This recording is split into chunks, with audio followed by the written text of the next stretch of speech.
Lucifer tries to take my place. As I was looking in upon the red spirits, I felt many of the angels tugging at me, trying to get more of my attention at home. I allowed myself to feel them and gave them what I could, but I also continued looking in upon the red spirits. I had gotten quite absorbed, more than I realized. The angels were exhibiting their fear of what had happened in red by trying to pull me away from it. The angels had feelings here, but it was not possible for them to know what they were. The angels thought they had to have more of my attention. There was guilt here that also needs to be understood now. If there had not been guilt, the angels would have been more direct with me. The angels had desired for me and desired to get me away from feelings that they feared. The angels also did not want to appear to be shortchanging the rainbow spirits again, and the angels, therefore, tried to make a reason why they needed my attention. They said that they had trouble at home, and reality was that they did. The Godhead was manifesting many problems as a result of the lack of acceptance of how it had felt to focus into red. But I did not realize at the time that these problems in the white light were because of denial of the red part of the spectrum. I felt as though I were being torn in two by the needs of the Godhead and the needs of the red spirits. I felt inadequate and therefore guilty. I did not know yet that healing one set of problems would have healed the other. The red spirits received the vibration here and took it to mean that the Godhead had priority over their problems. The red spirits presented a response of denial that seemed to say they had had enough of me, and they had no real problems anyway. I'd wanted to avoid the problems in red, and yet guilt had made me hesitant to turn my attention away from the red spirits. I felt that they did not really want me to be there, and this made them uncomfortable with my presence. They covered their feelings with defensiveness, and I covered mine by manifesting an excuse to make an apologetic departure. The angels let me know that Lucifer was making them feel very pressured to give him my place. When I got home, Lucifer was suddenly and emphatically demanding my attention. He addressed me very gruffly, stating that he had feelings of denial also, and that he had not gotten much attention from anyone for a long time. He felt defensive and said that he was the most wrongly judged against, and that he was the most denied spirit. He was very angry, and his approach was very pushy and rude. He demanded to know that his right place was if it was not as a head of the archangels. I told him I could not tell him what his right place was because I did not know. "How can you claim to be God and not know?" Lucifer screamed at me. I shrank from him, but tried not to let it show. His voice was so shrill and strident that I felt like I was having my ears rasped. Guilt was upon me immediately. "Why don't you know what his right place is? Isn't God supposed to know everything?" Guilt's voice sounded self-righteous and accusatory. I heard it speak so plainly.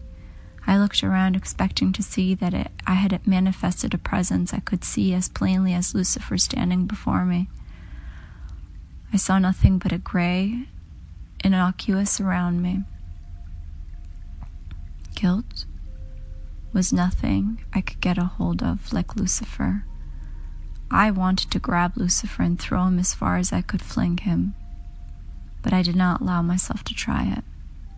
I looked back at Lucifer. He had drawn himself up quite tall and was eyeing me from arched eyes as though waiting for me to show him how stupid I really was. I hated him in that moment for how he was making me feel. And it looked like he was not going away until I told him something. He wanted me to show him through my stupidity that his right place was actually what I regarded as my place. I could see that clearly now.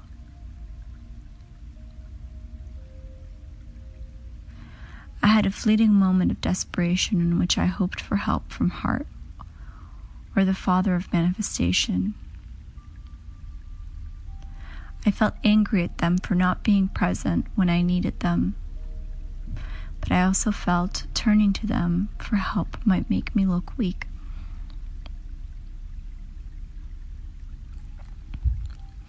Lucifer's merciless stare made me feel like a fool, and I began to fidget uncomfortably in front of him. Lucifer really felt superior then, and I was hating my position. I tried to give Lucifer a look of knowing, but it was not real. Lucifer sneered at me and then began to laugh. His laughter seemed to shake heaven in a very destructive way. I actually feared for a moment that the sound he was making might crack heaven open, and I could look up to find myself surrounded by monsters who hated me for not being the God I represented myself to be. I did not know that I was experiencing a reality I actually had created without knowing it. Lucifer laughed all the louder, then as though he had read my mind. It felt as though I were being hacked to death right now in my own home. For some reason, I desperately wanted to get the mother's attention. I wanted help now, anyone's help. I was feeling overwhelmed, powerless, and frightened. But I knew that I had to get Lucifer off of me. I could not stand the vibration of Lucifer's laughter, and yet I could not move to push him away from me. I hesitated to think that I might survive what was happening to me, but it seemed possible that Lucifer had the power to annihilate me with sound. Where was everyone? Why wasn't I getting any help? Every reason I could imagine why I wasn't getting any help ran through my head in one of these eternities that is only a moment. I had terrible visions of other spirits having been annihilated already, being too frightened to help, or being unable to help, because they were as paralyzed as I was. I feared the spirits were frozen, waiting to see who really was the most powerful. I feared help was not possible or even allowable if I was really powerful enough to be God. I feared my plight was unnoticed by others. I feared that I had allowed any other spirits to be powerful enough to help me. I feared I was not getting help because no one wanted to help me. I was a riot of feelings, and most of them were falling away from me into the lost will. Much of this lost will fell into the karma of being murder victims, but the rest of me survived by an act of will. I found my voice and I screamed to Lucifer. I screamed until the heavens shook. I had held so much of my power back for so long out of fear of hurting others that now I feared I had no more power sufficient to save myself. I hated everyone else in that moment for not giving me the help I needed. I believed I had been so busy helping everyone else that I had exhausted myself. I was now totally desperate. I had been telling myself that it was not right to scream with all my might or to throw lightning and thunder around. I didn't want to hurt or frighten the other living things I had created. Guilt had been making me hold back. The same guilt was making me feel guilty now for feeling the way I did. I shouldn't need help. I shouldn't be angry at others for not helping me. The truth of the matter was that the force field around Lucifer and myself was so intense that no one else could get near us. Guilt seemed to be helping Lucifer by making me feel paralyzed. It was telling me that all the so-called help I had given the spirits had left them feeling as much without help as I was feeling now. and that I had no right to resent my situation because I was only getting what I deserved. Guilt was trying to make me accept my fate, but something in me could not give up here. I had to react. I had to move in spite of myself, and that's why I said it was an act of sheer will. From someplace my strength returned.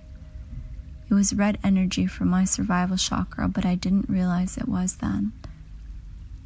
I exploded in a fury I could not hold back and threw Lucifer off of me. Lucifer backed off, but he was still reflecting hatred that I was still feeling. He was still laughing at me like I was not right to be God, and yet I was struck with how much he himself was a perfect picture of everything I did not want to have be God. He was even harming any spirits that got in his way as he moved away from me. I felt like I had to get rid of him, but I did not know how. There seemed to be no place he could go that was far enough away from me. I hated him and he hated me. That was obvious now.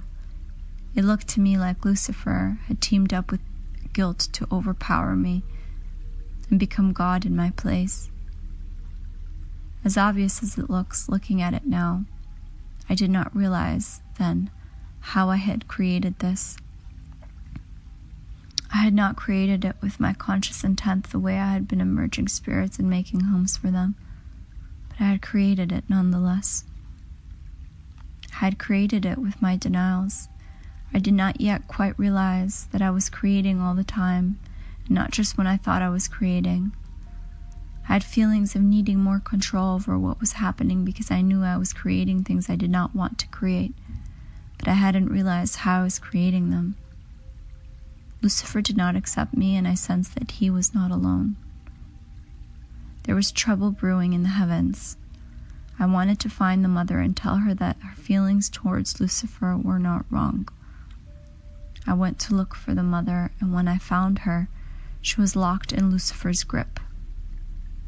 It appeared the mother was also having a struggle with him, but I was not sure. I feared that she might have desired for him that I had not allowed myself to notice. I was shaken and unsure of my perceptions. I thought that the mother hated Lucifer, but the position in which they were struggling made it look as though Lucifer might be making love to her. It was very hard for me to look at them, but I made myself look more closely. I hated the feeling that he might be her choice now instead of me, and I had more fear than I realized. I felt an instant relief in one sense, but not in another when I managed to take a closer look at them. It appeared that Lucifer was overpowering the mother and that she was doing everything she could to resist him. I rushed to her to aid her, fear that we were losing power. Lucifer was only one spirit. Why couldn't the mother blow him away with her rage as she could the ancient ones in the beginning? How was it that I had had to struggle so hard with him? Her guilt was the reason. But she was also more diminished than I had realized. I asked Mother then if we were only manifesting ourselves outwardly and losing power in essence to the manifesting spirits as we went along. I hadn't realized that it was our denials that were diminishing us. I knew that manifesting was depleting us in some way, but I hadn't realized that our denials were manifesting outwardly and giving us the reflections that were so troubling. For example, I thought all of me loved the mother and that all of me wanted to help her throw off Lucifer. At the time, this was all that I acknowledged as part of me, so I hadn't realized that we had trouble finding the power to throw off Lucifer because we denied parts of myself were empowering Lucifer to attack us. Essentially, I was engaged in a struggle with myself, but I did not recognize all the component parts as parts of myself. Even though I knew intellectually that everything came from me, I was not connecting to this in my will. I had not realized how fully I was personifying everything I felt within me because I thought my conscious intent could control what I was manifesting. I had not yet realized that what I wasn't letting myself know in myself was also manifesting, as though separate from me. I felt fear when I drew near the areas of these denials, but I did not stop to contemplate it. I dove for the mother and threw Lucifer off of her. She collapsed in my arms and sobbed. I feared we had a serious problem in our hands now. The mother appeared not to have the power to protect herself anymore. It looked like one of us was going to need to protect her all the time. I had fears that the will was weak, but have since found that the will needs to receive light, or it cannot move in the ways it needs to move. To the extent to which the mother was receiving denials instead of love, she was weakened and diminished. I asked the mother what had happened to her. She answered me at such length that I realized she had not seen this encounter with Lucifer as an isolated event.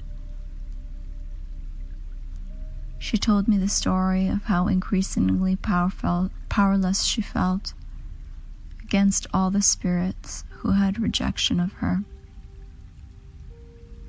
She said it felt to her as though almost all the spirits had rejection for her and did not want her in their presence. She said she had feelings of mother love for those spirits but hated them at the same time because they did not allow her to love them and did not want what she had to offer, but wanted her to give them something else instead. She said these spirits were making her feel that she was not a good mother, not the right mother, and not giving them the kind of mother love they wanted to have. I have been wandering from place to place, feeling that no one loves me anymore. Not even you, God, I heard her inner voice say, although she feared to say that out loud. Every place I had tried to get involved, I have been made to feel unwelcome. Every spirit I have tried to help has made me feel as though I'm the reason they even need help. I have tried to love them. I have tried to mother them. I have tried to give them what I have to offer, and still, the spirits do not accept me. The mother was still crying, and telling me this caused her to wail even more pitifully. I felt she was hysterical, but I felt sorry for her that I had not in a long time. I also had feelings of pity for my own plight, but I didn't mention them because it didn't seem to be the right time. I thought I needed to be strong and help her first. I was not sure that the mother was going to get to the point I wanted to understand without telling me everything else. She had been wanting to tell me first. So I tried to focus her by saying, "What about Lucifer?" The mother received a feeling from me that she was not giving me what I wanted to hear, and so she resumed by trying to explain herself to me. Feeling heartbroken, rejected, and unloved, she said, amplified my feelings of separation from you, God. And that's what I think made me vulnerable to Lucifer. I looked at her questioningly, and she continued her explanation.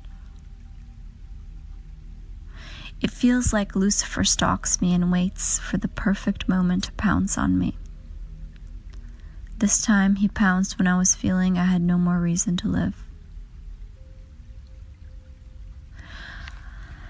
I felt shocked that she had these feelings, and I looked at her as if she really meant it.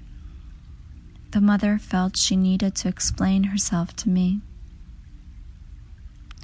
but she was not sure I had the desire or the patience to hear her out.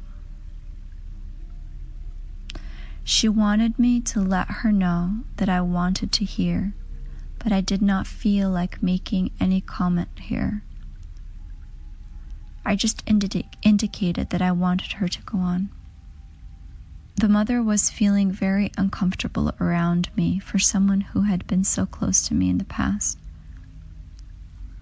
She seemed to be so paranoid of rejection from me that she wanted to feel I was going to accept what she had to say before she could even say it. It didn't feel that I could accept something before I knew what it was. I felt annoyed with a mother's fear of rejection. I wondered how far she was willing to go to get approval, how much she was holding back out of fear of rejection, and whether I could trust her to be honest with me anymore or not. She felt my disapproval of her fear, and then became so paranoid she didn't know what to do. She began talking, nervously, I thought, as it seemed as though she was trying to change the subject rather than getting to the point of understanding about Lucifer what I wanted to have. I felt exacerbated, but I decided to humor her. I felt you looking at the red spirits, she said, and I was afraid you blamed me for everything you didn't like there. How could I blame you for everything when the Father of Manifestation had such a big part in it? I asked. I don't know, the mother answered. I just feel that you do. Even when it's the Father of Manifestation, I feel like it's my fault. I'm the one that called for him. I'm the one that wanted him for us. Now, this I had to consider. But I answered her by saying that she was not the only one that wanted him with us. I love you, she said then. And my heart is breaking over us. I long for you and you do not come. I cry for you and you do not hear me. I feel guilty that I have so much need for you because I know you are trying to be there for all the other spirits. But I liked it better before all this creating. Sometimes I hate the other spirits for taking you away from me. Sometimes it feels like you love them more than you love me. I had to consider this also, but I answered her by saying, the spirits are just children, and they have to be given the parenting they need now. They'll grow up in time. The mother had a feeling that I was not right here, but she didn't want to go into it. I didn't want to go into it either. I was feeling desperate for her to get to the point about Lucifer when all of a sudden the mother said, I have to know now. I can't go on like this anymore. Did you give me to Lucifer or not? What? I screamed, jumping back from her as though I had been shocked. The mother feared that she had been lacking in trust for me to think I would do such a thing to give herself to Lucifer. She hastened to explain herself, lest her question look like she had a low opinion of me. He said that you did. She paused, looking at me. I needed for her to continue. I don't know what happened, she said. I was feeling so many emotions that I was afraid they were overwhelming me. Then a great terror came upon me, and I was never going to see you again. I feared that you had made me a terrible place, and you were sending me there, so you could get rid of me, and everyone else could be happy. I tried to reach for you and cry out to you, and I could not. I felt like I was being pushed away from you and couldn't do anything about it. I felt like you were me because I wasn't giving you the help you needed. I was terrified and I could not move. I felt powerless and totally inadequate. I felt unworthy of your love, and yet I felt heartbreaking feelings of wanting you anyway. The next thing I knew, Lucifer was on me, hissing in my ear that I was his now, and that you did not want me anymore. I was already paralyzed with the terror I had, and Lucifer was amplifying it. I could not move to get him off of me, and I felt I could not stand it, just as I felt I was being compressed beyond anything that I could stand. You rescued me. I'm so thankful you saved me this time. I wish you were with me all the time so I could never have to be terrified like that again.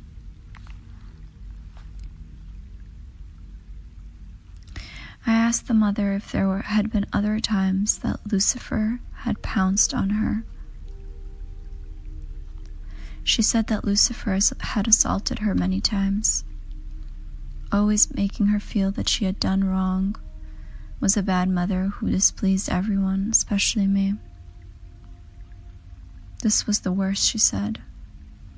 I felt amazed that Anna had been informed of this. The mother said nothing. But I could feel that her fear Lucifer might be right had caused her to hold this back from me. Don't you see, I told her. He gets power over you by making you feel he's right. The mother felt ashamed of herself for not knowing if Lucifer was right or wrong. I had the desire to protect you, I told her. But I have troubles too. Lucifer came after me first. The mother looked horrified to realize I could have trouble with Lucifer.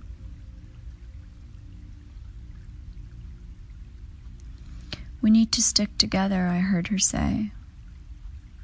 But I was not sure if it was the answer or just her desire to find a reason why we should be closer than we had been lately. I had feelings of needing to know where Lucifer had gone next. I called for the Father of Manifestation, annoyed that he was not already there since I thought I had left the mother with him. Since the Father of Manifestation already knew the trouble we had had, he came quickly in response to my call. Quick, I said to the Father of Manifestation, give the mother what she needs. I have to find out what Lucifer is doing now. I left without giving a direct answer to the mother's question of whether I had given her to Lucifer or not, and dashed for home. I reached my place just before Lucifer did. He was sauntering across the Godhead as though he had just been selected to take over the throne. I felt that was only because he was so thrilled with himself that he did not notice me. If he had noticed me, it seemed to me that he could have easily gotten to my place ahead of me. As it were, I sat down in my place just ahead of Lucifer, who almost sat on me. Trying to be everywhere at once, I laughed breathlessly, covering my fear. It could have been a moment of comic relief, except that it did not seem funny at the time. I had reservations about letting others know how attached I was to being God. I also did not like the idea of letting others know what a hard time I was having being God, for fear I looked too inadequate. I felt silly. I didn't know what this place had to do with being God, since I felt that I was God everywhere that I went. but I felt that I could allow Lucifer to take my place. I couldn't stand the idea of making someone else take the place that felt best to me. Lucifer responded to the discovery of my presence with indolence and scorn. He said that I was really being small not to allow anyone else to see how it felt to be in my place. I'm just trying to see how it feels to be you, he said. But it didn't feel as innocent as he was trying to make it seem. I had the definite impression that he wanted to take as much power as he could, and that it did not matter to him how he did it. I also saw that he was being less flexible about position than he thought I should be. Again, I was amazed at the way he accused me of just what I perceived him to be doing. I made up my mind that I had to prevent Lucifer from taking my place no matter what I had to do. I knew that I had to make a place for him where he could not bother me anymore.